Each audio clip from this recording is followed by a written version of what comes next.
Perfect. So today I'm here with Alan and Joanne.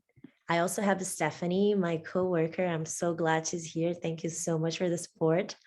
She's our amazing designer. So everything you see that it's beautiful, it's all her. So we are presenting our biggest learnings from Design Leadership Season 1. We have a new program coming up in March. We are super excited. Pretty much everything is revolving the iteration for the next season. And us bringing some of our learnings together, it's part of the feedbacks that we received that will be for sure making all the improvements that we want to see.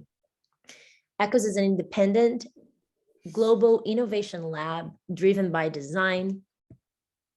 We have 3 business models: our School of Design Thinking, where we have, for instance, the Design Leadership Program, but we also have other courses such as Design Thinking, Facilitation Design, and Future Design.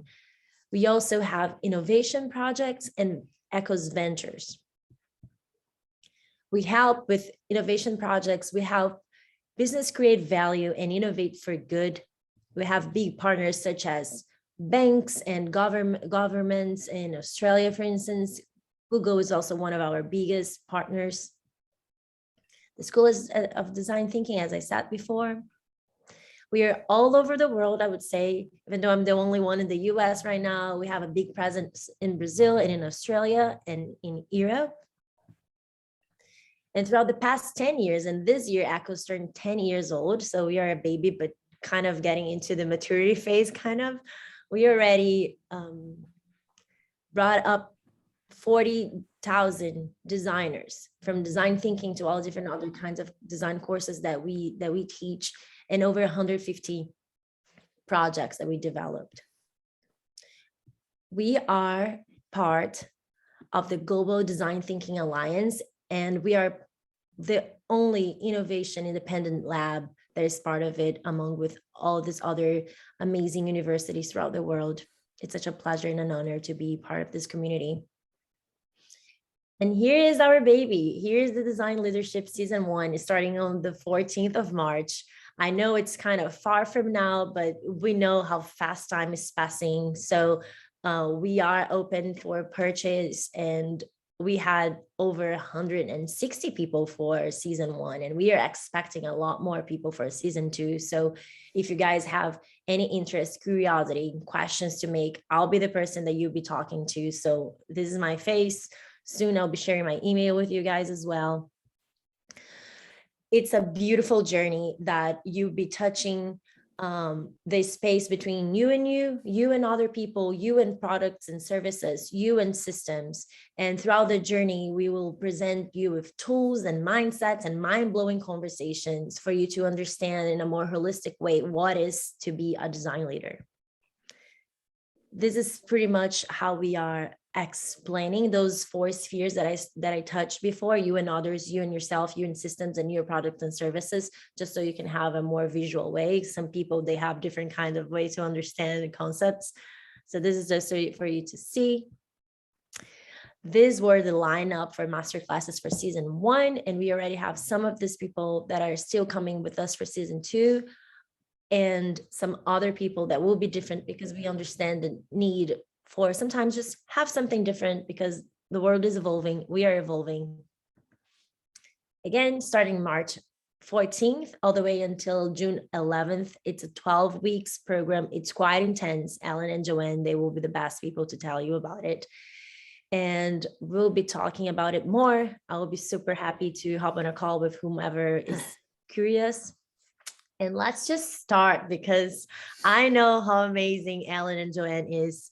I mean, personally, how many times we guys were together in meetings throughout the breakout rooms throughout those 12 weeks. And I know that you guys have so much to say.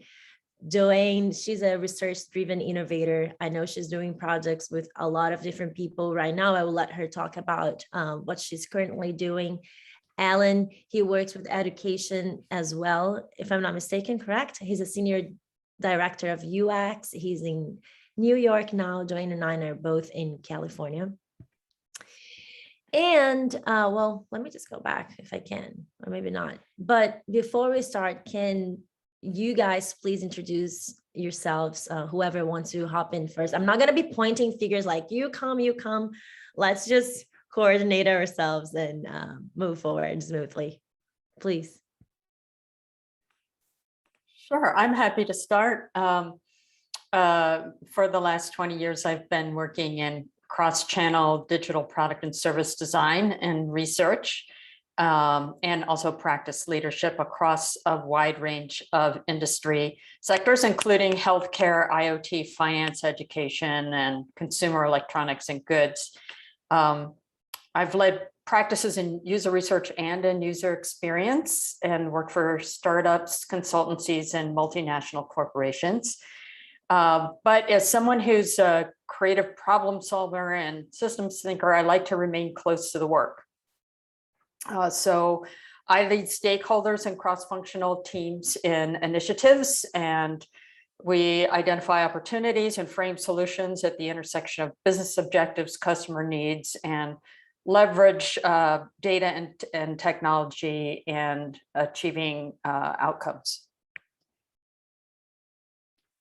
I love how you say it in a way that it's, "Oh, I just do that." And you have so much experience. It's so beautiful to see you. By the way, everyone, I don't know if I should say it, but for maybe one session, she was mentoring me because I'm like, Joanne, can you just share your thoughts and your amazing soul with me for a little bit? Thank you so much for being here. You inspire so much. Alan, please. Yeah, Joanne, it's hard to follow that. But for me, I'm Dalian from NYC. I've been in the UX field for the last 10 years. I spent the last 3 years in design leadership positions. I've been with design agency, worked for a startup focused on VR and AR. And as Luna mentioned, I'm now with a enterprise company focused on education that essentially match high school students with their dream schools. So a pretty great mission that I'm glad to be part of. The main reason I decided to join the season 1 was because at the time I was taking on new scope for my company. I was building out a new UX team, a new organization. So a lot of new stuff that I haven't dealt with before. I have some experience building the team at a startup, as I mentioned, but not in the enterprise. So I'm glad to be here to share some learnings from the program, and hopefully that'll be helpful for all of you here who is considering season 2. Definitely will be. So I'm excited for you guys to start. So let's see. The first question is, what were your biggest learnings in the program? And maybe Alan, do you want to keep going since you just started before? Yeah, sure. This was the hard one because there's so many learnings from the program. But I would say at the very high level, the fundamental learning that I got is how the problems we face as design leaders are so similar, but the solution are very different, right? Because we face problem like how do you articulate the value of design, how to scale team, for example, and we talk about that during the courses, but it's really hard to literally take what works for someone else and apply it to your situation. I also found that in a lot of the workshops, we have to spend a lot of time explaining the context for others to know if I have a solution, what does that mean? And what kind of challenge was exactly there? So there's no silver bullet, if you will. But I think I learned to expand my network. I learned to join different Slack groups that share different resources to just basically expand the context so I can learn from other amazing leaders to make sure that I have enough data points to solve the problem. It's like the biggest learning that I have. I also learned to try experiment more from the leadership point of view. It's funny to say that because as someone working UX, we know agile, right? We iterate on product design decisions, but when it comes to leadership, sometimes we can be very conservative because we're afraid that we might look bad in front of other leaders. So we withhold, we spend a lot of time perfecting our solution or changes. But what I realized from the program is sometimes you just need to do it and act on it and try to experiment. I already wrote out some changes and just test with the team and really have good feedback around what didn't work, what worked well. So iterating on that constantly. It was also great that a lot of workshop that we did, there were a lot of exercises focused on what would be the actionable items to take away from this session. So it was pretty helpful for me at least to take those into practice. So I'll stop there and let Joanne continue. Thanks, Ellen. That was great. I think one of the things that came across to me across the lectures and the workshops on a weekly basis was that this particular time in design is particularly full of opportunities. It's a very active market for design that we're currently seeing with opportunities for design leadership roles in companies. And that's really driven by expectations that customers have around user experience. So it's now table stakes.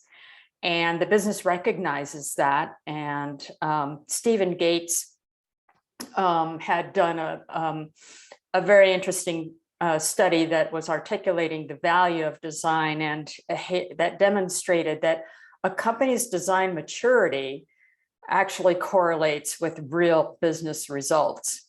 So, and that's in fact something to look for when you're looking for opportunities.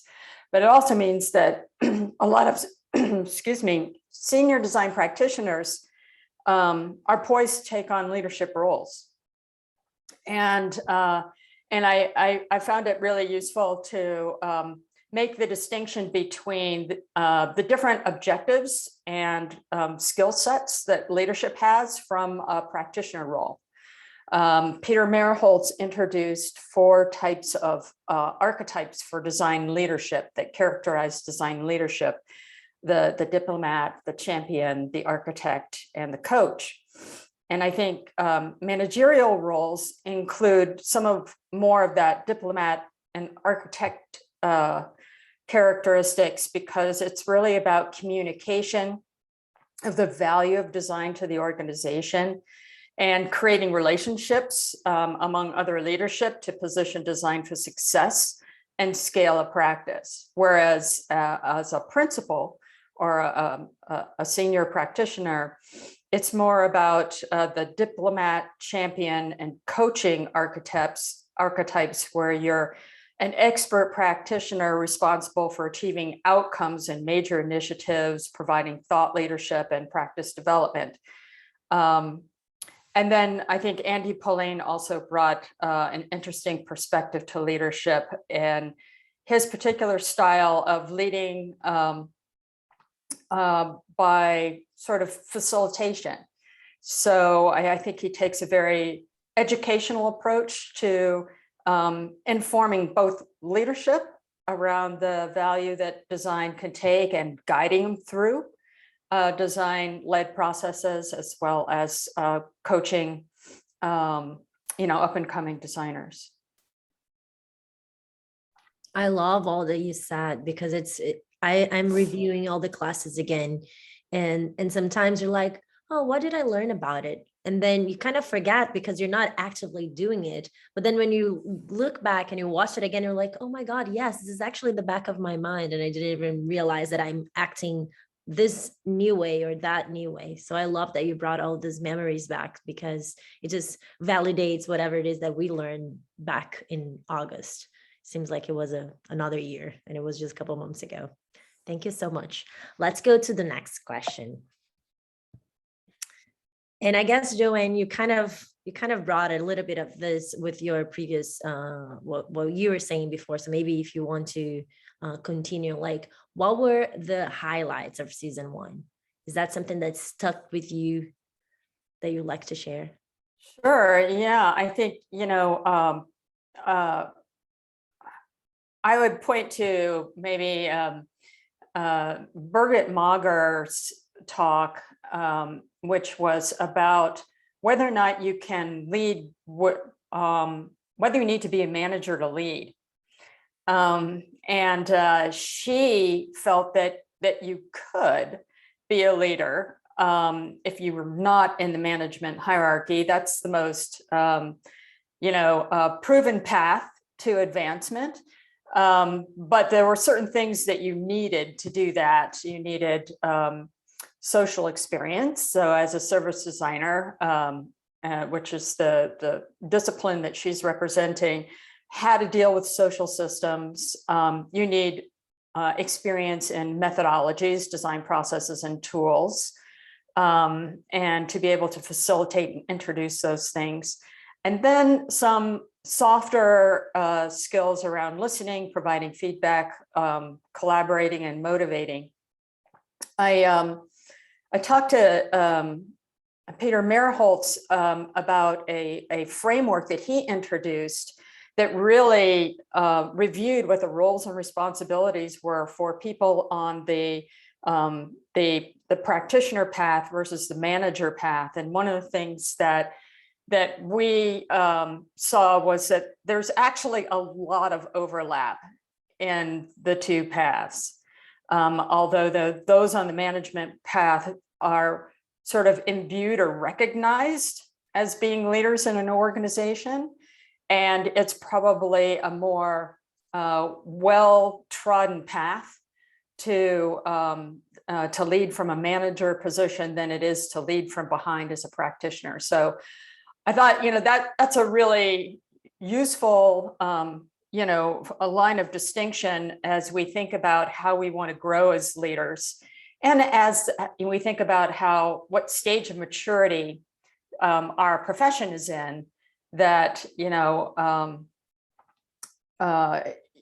you want to lead, what skills you want to develop, whether or not you choose to be on the management track. I love that you say that. And last week we had another fire session, and we were talking about the biggest learnings from the perspective of the ambassadors. And I think I don't remember now who said that, if it was Nadine or Chavi, but I think it comes to a point where we are always saying, okay, designers will save the world. We say that, or we think that somehow. And one of them were calling us out. And I think Birgit also did that. Like, okay, let's just reduce our egos a little bit, because if you need to have a role in order for you to be seen as a leader, in my humble opinion, I think that something is wrong. And one of them said that somehow, but also then Birgit said, okay, you want to be a good designer, you want to have that role, and you want all of these things, and you want to make sense for the company. So you need to understand like strategies. You need to understand what a KPI, and you need to understand what your company is going for. You're not just come from this place of, okay, designers will save the world. And I think you are touching that right now. So thank you so much. It's a perfect circle back to what we were saying last week.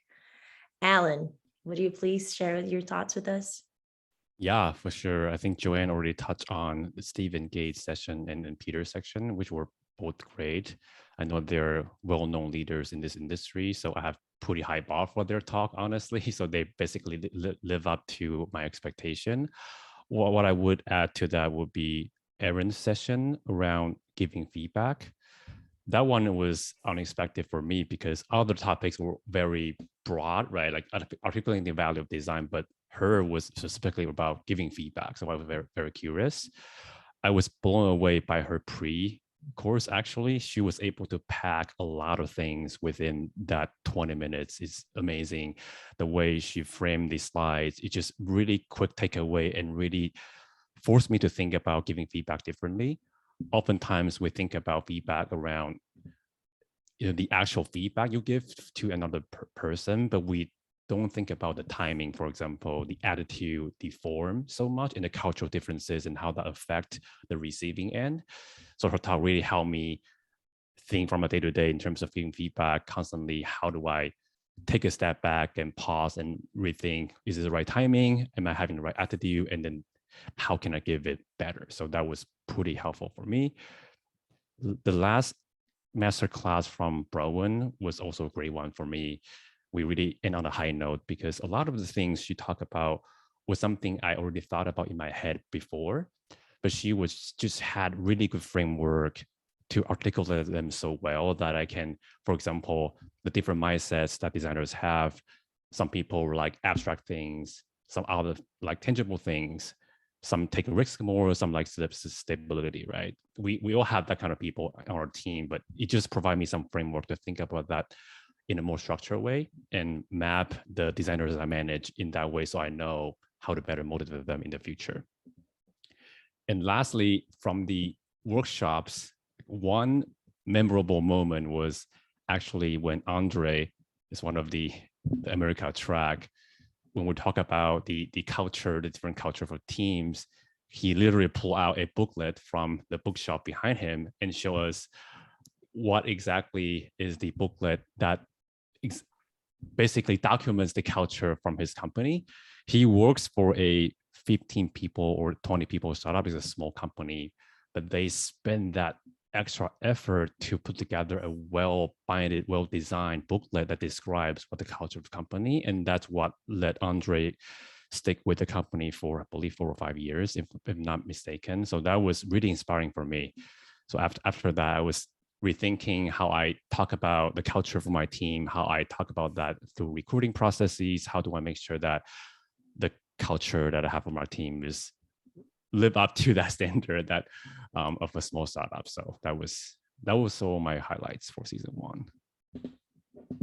I love that. And I love that you bring some sort of human aspect to it too, because I'm pretty sure when you think about a question like this, we only go through like, okay, the masterclass and workshops, but I'm pretty sure there were interactions among us that also probably change so many things in how we're going to design from now on. Sure. Okay, moving to the third question. What did you learn that you would never expect to learn in this program? Who would like to go first? I can start this one. To me, it was surprising after 12 master classes, 12 workshops in 3 months was how the different teaching and facilitation styles affect our learning, right? I think at the end of the day, it's more about, to Luna, your point, how much you can retain in your head and how much you put into practice, what kind of action you take. And I was surprised to see, for example, one workshop was led by Koji. I'm a big fan of his podcast, by the way. His session was really example heavy. Like he talked about how inclusive design. He talked about example from Google where they did a design to fit someone who is not literate, who cannot read, and how the design or having icon with labels change that as opposed to just text only label, which just makes it more user friendly. I found that I'm able to recall quite a few of the example and then take away from his session more than other type of workshop where it's more framework heavy or just more process heavy. Not that they're bad, but it's just a different way of style. And that got me thinking, when I communicate with stakeholders, what kind of strategy I should deploy. Maybe I should talk less about the process, the terminology, but more about examples of how that work in other contexts so they can relate directly and tell stories that way, less about being sticking with the abstract level, if you will. I love that. I never thought about it. That's good. Thank you for sharing. Joanne. So one of the things that I learned was, or that I really appreciated was, I think a cross section of the presentations from Peter Merholtz, Natalia, and I'm not sure if I'm going to say this correctly, Seawick, and Juan Madrigal, both who work with Huge, and Seth Perez from In Situ and Fjord. They really covered sort of just the end-to-end aspects of design leadership in terms of building and scaling a team, setting up the team, working with designers to create their path to career growth, which is not always a lead, designing the design culture itself, integrating UX into the company, establishing a goal for your team or North Star for your team to work towards, and tying that back to the objectives of the company, how to inspire and motivate a healthy team, how to really look at the cadence of delivery and balance that with the work that needs to be done to, feed delivery, outcomes and impact, and leadership qualities like when to make a firm decision versus being empathetic. I mean, it really covered a lot of ground, and I think getting their three perspectives on all of those things was a really nice. There was a lot of similarities, and then there were certainly some uniqueness, but it was pretty comprehensive. I love that. Yeah, sometimes when we start, and we did it in the beginning, the session with Andy, like what were our expectations for the course? And now that you say those things, we're like, sometimes we do start a course, even though we already invested and we paid for it, and we are like organizing our schedules to make it. Sometimes we're like, oh, will I get all the things that I'm expecting to learn? And then when you just validate through several different lectures, that you could see the beginning to end of what it is that you were there to learn about. It's just, I think it just gives us some sort of comfort that we made a good decision. Mm-hmm. Thank you. Thank you for sharing, both of you. Okay, the fourth question. Why would anyone take the journey of the design leadership next year? Who would like to go first? I can go. I would say, if you're a working practitioner and more than likely time starved, that the lecture and workshop format of this is easy to digest and pragmatic. And also, I think the learnings are immediately applicable to your work. I think provides a good overview as to the state of the practice and a lot of resources, so that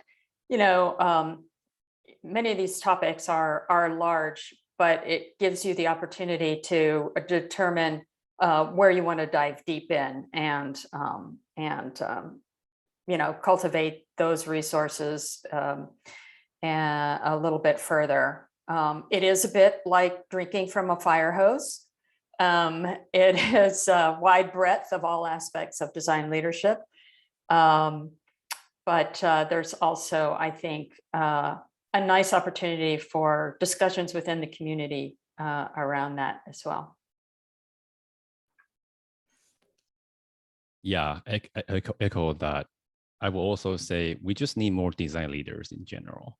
And there's not enough training for design leaders specifically out there.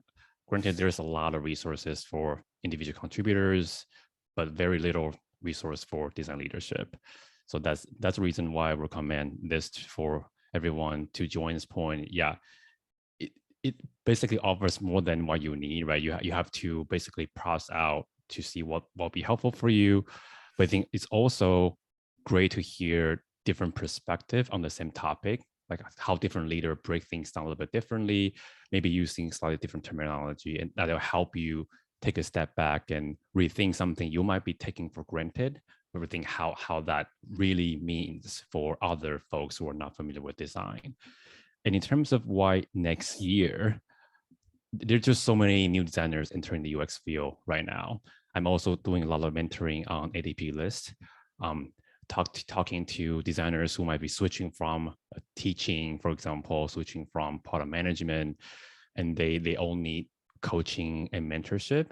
I think having more great design leaders out there that can help mentor those young designers who have a lot of great potential, to me personally, is a great way of up leveling you, because doing great design as a practitioner is pretty different from leading design team and design leadership. So having this course really helped me think about things a little bit differently and equip me with some tools for my day-to-day too. So definitely recommend you considering this. I love what you both said. I mean, what you just said. Duane, what is your perspective?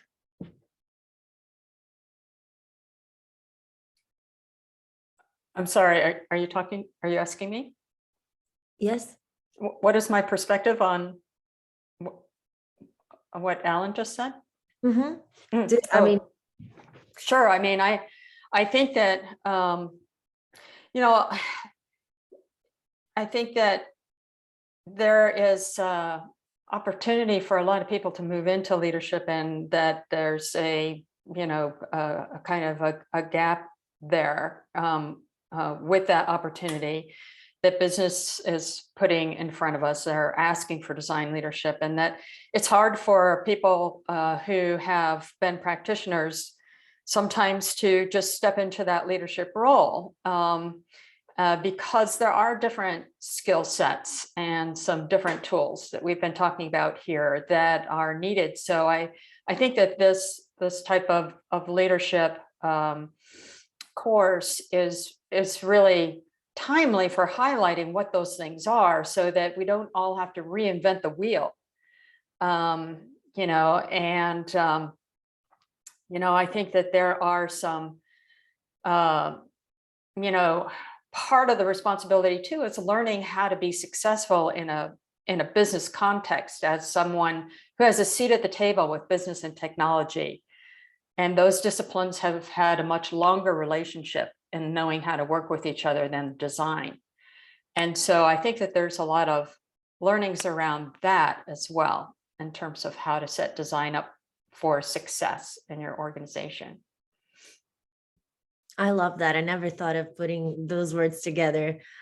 Business and technology, they have been in a relationship for much longer than designers have. And that's a good way to address this. I love it. Thank you so much. I love it. Fifth question. This is the last question that it's set for, I mean, us deciding what question is. Next one, we're going to invite the audience to tell us what to answer. But for the fifth question, why design leadership can be transformational, and why is it different from more traditional ways of leadership? Who would like to go first? I think it's my turn to start this time. Okay. I believe, Luna, you mentioned a little bit before the ego around design leaders. I believe I also asked this question to one of the master classes, because a lot of the instructors seem to think design is uniquely positioned in the leadership compared to other kind of leadership. To me, it comes down to two things, really. One is the design leadership is more user-centric. As a designer, we are trained to think about people a lot. And essentially, leadership is a lot about people, right? So we are naturally positioned to think about solving people's problem. We can see possibilities and visualize a better future in our heads. For example, engineering leadership might care more about efficiency, about, not that it's wrong, but it's just a different way of thinking. But we are already thinking about users, customers a lot in our day-to-day. So that translates to design leadership pretty well. The second part is we usually see across functions more than other departments. For example, other departments might be part of a business line, but at least for UX, which I manage, we seems to cut across different business lines and bring that holistic customer experience or user experience. And naturally, we are able to see different business lines and think about how processes and the way of collaboration can be better. One example is I have to join different roadmap meetings for different business lines under my company. And I'm able to see how different groups do that differently and recommend what would be the good way that we can all improve together. So that's just one example of how the design leadership can be transformational. Again, not that we're better, but we just the natural of design processes and the way we function in our head is different from other type of leadership. I think that's such an important point. And I'm so glad that you made it, Alan. I think that, you know, the nature of design thinking and problem solving is to, we bring skills to be able to facilitate cross-functional problem solving. And we look at things holistically, and that's part of the opportunity in organizations which may have been developing products and services in a very siloed way. And so by coming at it from the standpoint of the user, we're looking across things, and we have a skill set that we can contribute that allows us to bring others into a design thinking process and incorporate their expertise in sort of understanding the current situation, where the opportunities are, and framing solutions. That said, I think that when we look at,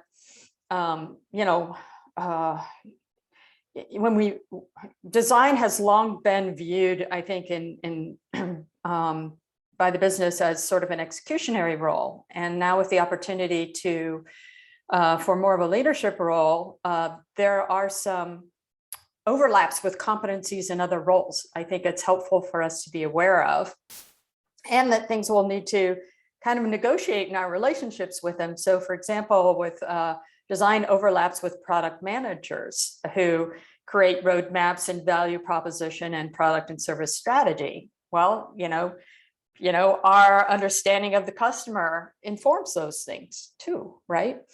In terms of data analysis, well, we do, customer research, but there's lots of other types of researchers that are coming into play too.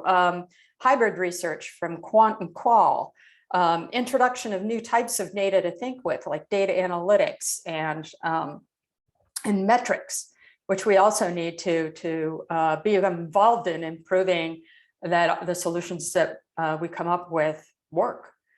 And so working with those different types of expertise and thinking about how we analyze and synthesize data, what it means and how it informs what we do. And then also technology. I have found overlaps between design and the business analyst role, who tends to look at the back end system, which needs to be synced up with the touch points on the front end of the user experience, right? So there's definitely a dialogue there. And so, I think as we look into, leadership positions and collaborative practitioner positions in business, those are part of the relationships that we have to negotiate in our work, and they present opportunities to contribute. I love those correlations because we never really think about it. And there are so many ways. I mean, design covers so much that it's almost impossible that we don't find synergy between our roles and roles of other team members from other industries. They are doing some kind of the same way, but using maybe different tools. And I've been thinking a lot about this lately, like design has become or is becoming spread. People are using words that designers use. And sometimes I'm like, okay, let's just make sure that we don't twist design in a way that no longer serve us as something that we were using before and we're no longer serving just to make sure that we are not going to take such a beautiful tool or all the tools and frameworks that we use and kind of deviate it just to adapt to the market as it is now, rather than, again, seeing from the user perspective, being that person that understands and can be so selfless in a way to see from the perspective of others. And I think that's the most beautiful thing about leading through the perspective of design, even though I'm not a design leader myself, or maybe I am in a way, but getting there. Anyway, so now I would love for us to invite everyone to help us build the next set of questions. And last week I didn't know how to do it, and now I do. So we have those questions here, and I am going to launch a poll so you guys can pick which of the 3 questions you would like for Joanne and Alan to answer. And the questions are, and I can say it out loud: what are design leaders' main responsibilities? Are design managers and design leaders the same thing? Or what is the future of design? So pick between 1, 2, and 3. What is the one that you would like for them to discuss about? Just gonna give us a couple of seconds maybe, and we can.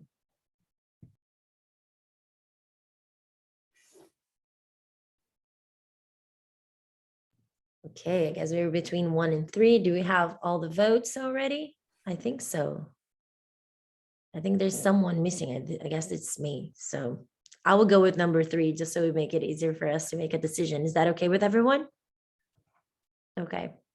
Perfect. So you guys, what is the future of design? Since we build scenarios, right? We design for the future. So I guess this is good for us to imagine together. What is the future of design? Alan, is it my turn to go first? I lost track, but if you don't mind, you can go first. Okay. Gosh, I guess so. It's really kind of top of mind. I think that future of design is when we, I guess the first thing is where we find our footing in the business world to alongside of business and technology to shape things, to shape product, strategy, as well as product and service strategy, as well as experience. One of the things that what I think I am hearing when I listen to Birgit Mager and her talking about service design is that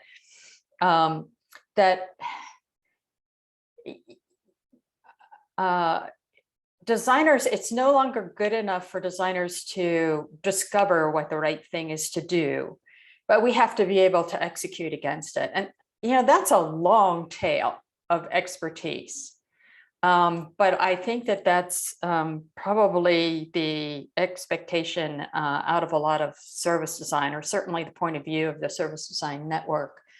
And that is because ideas need to be made tangible, and we are problem solvers, and but where design is also a profession of makers, and a lot of times that has involved different types of designers, and I think right now they're still fairly bifurcated. You've got strategists, and you've got people who are executing. But where I think it's heading is that, those two things are going to converge. And I think one of the reasons for that is because of the big problems that we see facing both business and society today. They're really big problems. They need both types of things. We see a lot of things with, say, climate change, and a lot of things having to do with the health of our society, and making it a better world for the next generation. I think those are big problems. And then also in business, likewise, as the groundwork and infrastructure of data and technology really starts to become an integral part of our society. We're sort of on the front end of that now, as we see a lot of companies transitioning or transforming themselves to becoming digital. Once that happens, I think that there will be very big and interesting problems to think with, using that as sort of one of the foundational inputs to the work that we do. Yeah, I will also add that in the last master class, Rowan mentioned the difference between design with a small d and the design with a big D, right? The small D is essentially more executional. You design screens, you design the tangible things that user interact with. The big D touches on, Luna and Joan, both your points around design thinking, how that process and design thinking can help solve more complex problems like climate change. I definitely see us moving more toward the big D thinking more and more.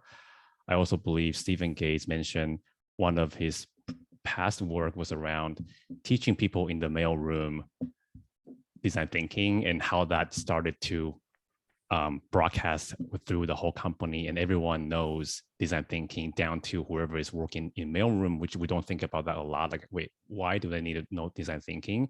But if the whole company knows that, then they know the value of design better, and then the company will be more competitive in the long run. I also agree with Joanne that different industries have different maturity of design. There's certain industries who are very competitive right now that design is already a differentiator, like between Lyft and Uber. Design really has to stand out when the food delivery services, for example, also. But other industries, design is not yet mainstream, right? They're still being disrupted. So I definitely see a future where once those industries adopt design as a big D, there's gonna be tremendous demand for design leaders and designers to jump in and solve problems. So there's a bright future for us to make an impact for sure. And we also talk a lot about what's the trend, right? There's AI, there's the metaverse, there's Web 3.0. Feel like it, to me, it's a double-edged sword when it comes to AI specifically, because things like recommendations, you're all used to it. Like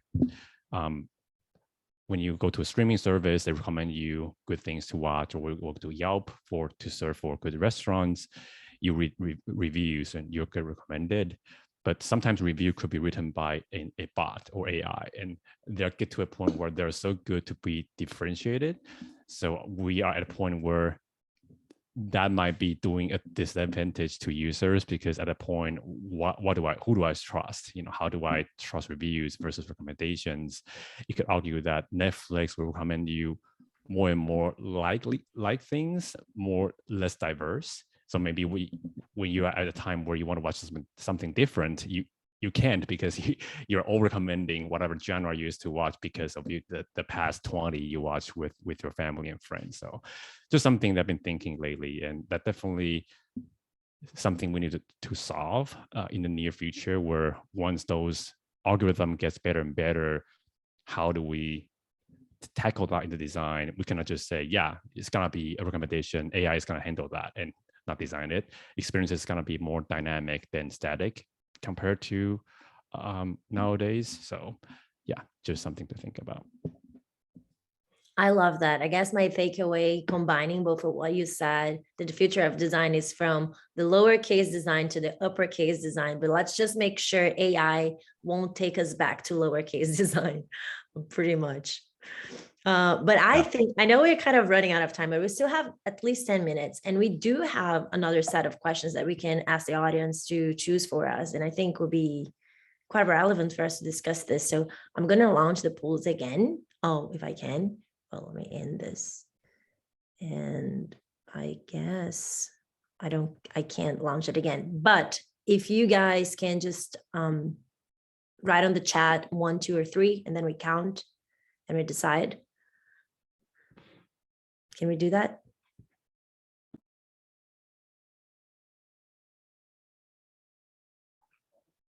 Stephanie, thank you. She knows. Okay, we can vote now. Thank you so much for helping.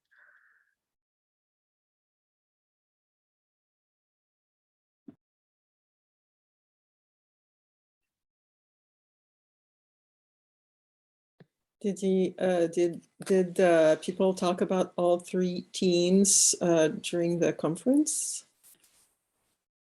All the 3 The 3 topics.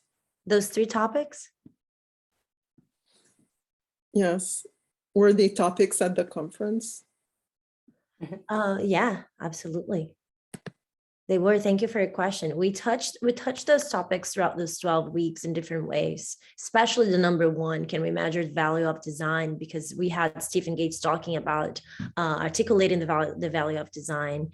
And we do have AY, especially when we were talking about technology with Michael Tam. I think we touched a lot about this too. And definitely the third question here, for instance, it's something that was overarching theme for every single conversation we had, I think, because we are understanding or creating the parameters or trying to create the parameters for what design leadership is. I think we were asking ourselves all the time if we were reaching the peak of design influence. But let's let Alan and Joanne share their perspective. I think the last question, the number 3 questions, is the one that everyone would like for you to answer. So are we reaching the peak of design influence? I can start, and the short answer is definitely no, right? As I mentioned before, maybe certain industry, yeah, design is already influencing a lot, but definitely not in others. I also feel like number 3 and number 1 is kind of related. If people can understand the value of design, then the influence will be better. With that said, we just need to define how we influence and where influence clearly. When it comes to design, sometimes it's not always easy to quantify the impact or measure the result, right? One good learning from Firesession was the term CPI, the consumer performance indicator, which is different from KPI. The KPI is really business centric, something like revenue or conversion rate, but CPI is more user centric, talking about, for example, if you're an insurance company, the CPI would be maybe the time it takes for someone to get a quote online, right? And if you're a design team, you can set a CPI for, I want to shorten that to maybe 10 minutes compared to 3 days if you rely on an agent. Then that to me is way more tangible impact than saying, oh, you want to change the conversion rate from 15 to 20, because that involves other factors, not just only design. But when you really hone in on the CPI or the customer, you, first of all, you cannot do dark things like, oh, if you only want to convert, you sometimes can manipulate in the design to hit the goal. But when your metrics becomes CPI, then that's harder, and that's also easier for your team to relate to when it comes to that. And also, maybe it's great to look at it from another angle. Sometimes good design is invisible, right? When it's there, you don't really notice that. So it's sometimes hard for people to know, oh, what did you guys do? But if you think about, without good design, if things broke or if the usability is not great, how much is going to cost the company? How much is going to cost the reputation or the user? Maybe from that angle will be a good way to see our influence. Like, without us, what would have cost a company to recover, than the regular direction of what kind of value we bring. Maybe that will be a good approach to just combine and think about our influence together.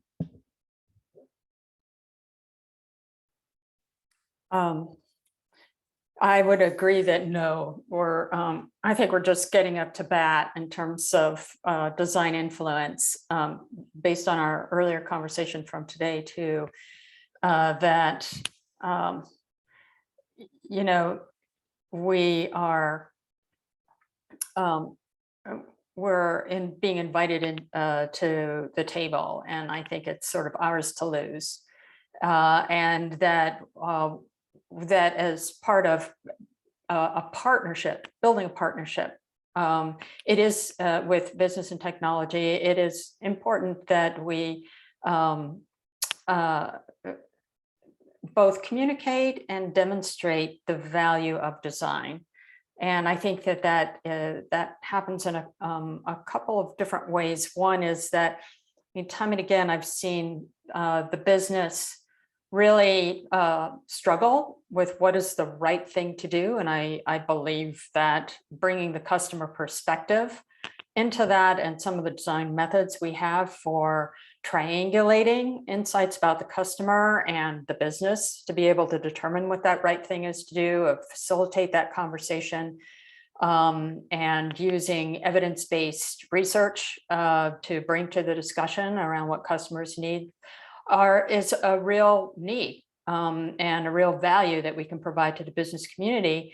And then also, I think, it is people do tend to respond strongly to numbers, whether or not that's justified, but demonstrating the value that we've done with metrics is really important. So when you're framing your solution, working with other folks on the cross-functional team to identify what types of measures are going to are you going to capture data on in the product to or service to measure success, and build that in as a part of the development specifications, and also have periodic reviews of that data coming out of those metrics that have been collected once something is launched, so that a cross-functional team can review that and determine